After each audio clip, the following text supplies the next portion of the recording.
Le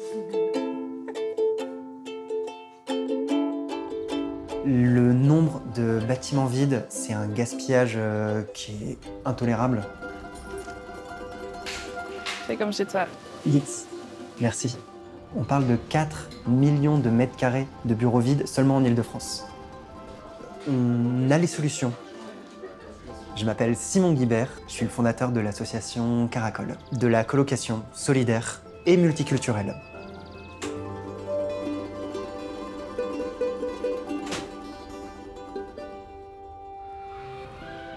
Transformer les lieux vides en lieux de vie.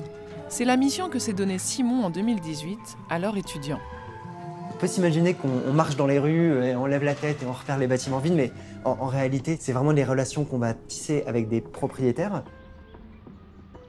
C'est un lieu qui est incroyable. Pendant 120 ans, je crois, il y a des sœurs qui ont vécu ici. Les sœurs ont été relogées ailleurs. Et en fait, au lieu de laisser ce lieu vide avant les futurs travaux, le propriétaire, qui est un bailleur social, a décidé de le mettre à disposition d'un groupe d'associations.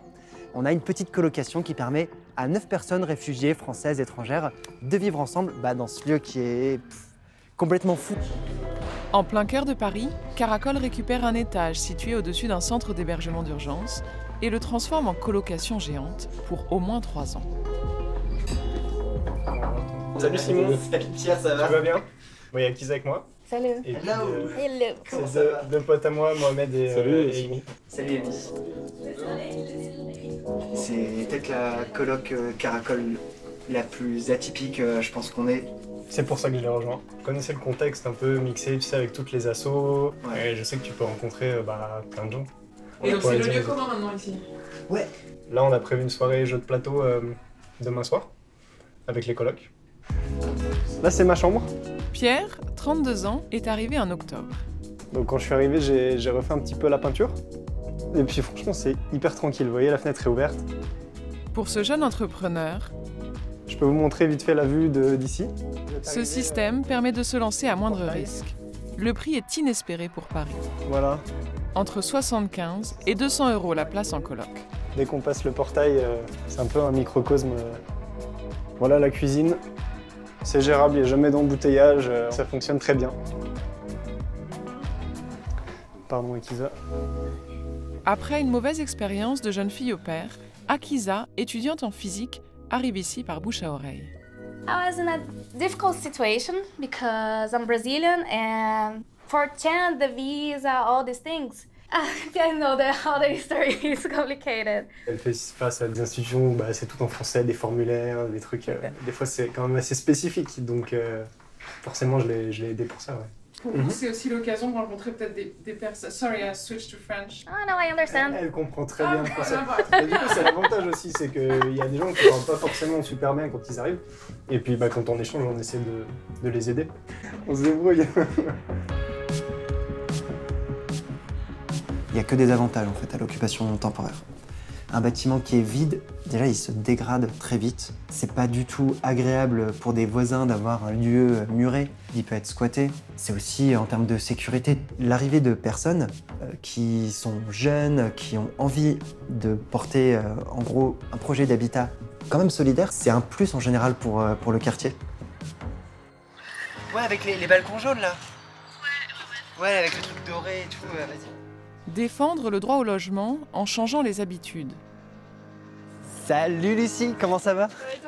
Trop bien, hyper content de te voir. Et Dans cet immeuble social, à l'entrée de Paris, on te suit, c'est parti. Simon fait bouger les lignes en récupérant la gestion d'un appartement familial. Bienvenue. 3 jeunes actives viennent d'y emménager. Je te présente Laure, qui est ma coloc. Bonjour. Enchanté Laure. Enchantée. Merci.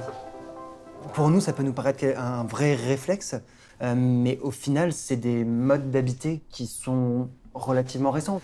Et donc, c'est pas forcément dans les logiciels des bailleurs sociaux. On est un de ces acteurs qui proposons aux bailleurs sociaux d'identifier des groupes d'habitants qui ont envie d'habiter ensemble autour d'un projet solidaire.